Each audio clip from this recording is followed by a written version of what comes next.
Regular exercise cuts odds for 7 major cancers. Exercise may reduce the odds you'll develop any of 7 types of cancer, and a new study suggests the more you exercise, the lower your risk. That's the conclusion of researchers who pooled data from 9 published studies that included more than 750,000 men and women. We found that the recommended amount of physical activity was in fact associated with significantly reduced risk for breast, colon, endometrial, kidney, liver, myeloma and non-Hodgkin lymphoma, said lead researcher Charles Matthews, a senior investigator at the U.S. National Cancer Institute. U.S. guidelines recommend 3 to 5 hours a week of moderate activity for adults, or 1 to 3 hours a week of vigorous activity.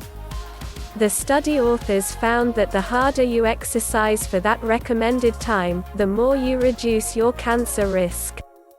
Specifically, the risk of colon cancer in men was reduced between 8% for moderate exercise and 14% for vigorous activity.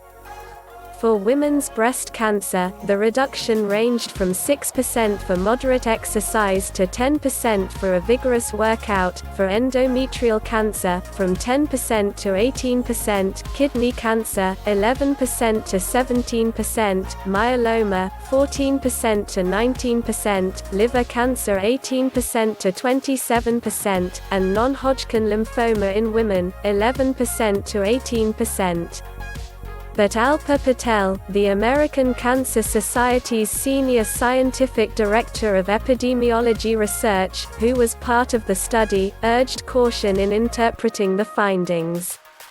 Patel pointed out that the study does not prove that exercise lowers cancer risk, only that a strong association exists.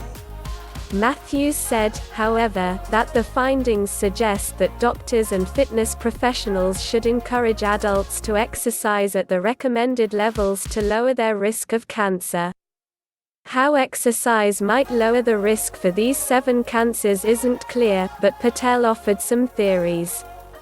The most common things that we know about exercise, even in the absence of weight maintenance or weight loss, is that it's important for insulin regulation, sex hormones and immune response. Any or all of these different factors could, like estrogen, and also has an important impact on inflammation, affect different types of cancer, she said.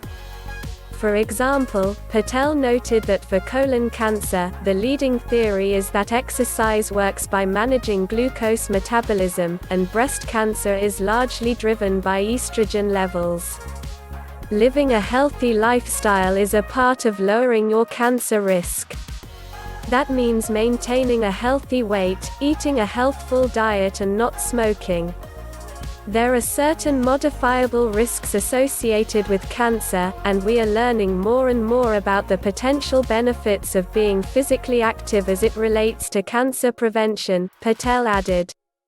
She said that researchers' understanding over the past decade that physical activity may help reduce risk for cancers of the colon and breast, as well as endometrial cancer, has now expanded to knowing it's important for at least 7 cancers, and potentially more. This is a really exciting message that even as you are working to make lifestyle choices, a small amount of activity can be very beneficial to your cancer risk, Patel said.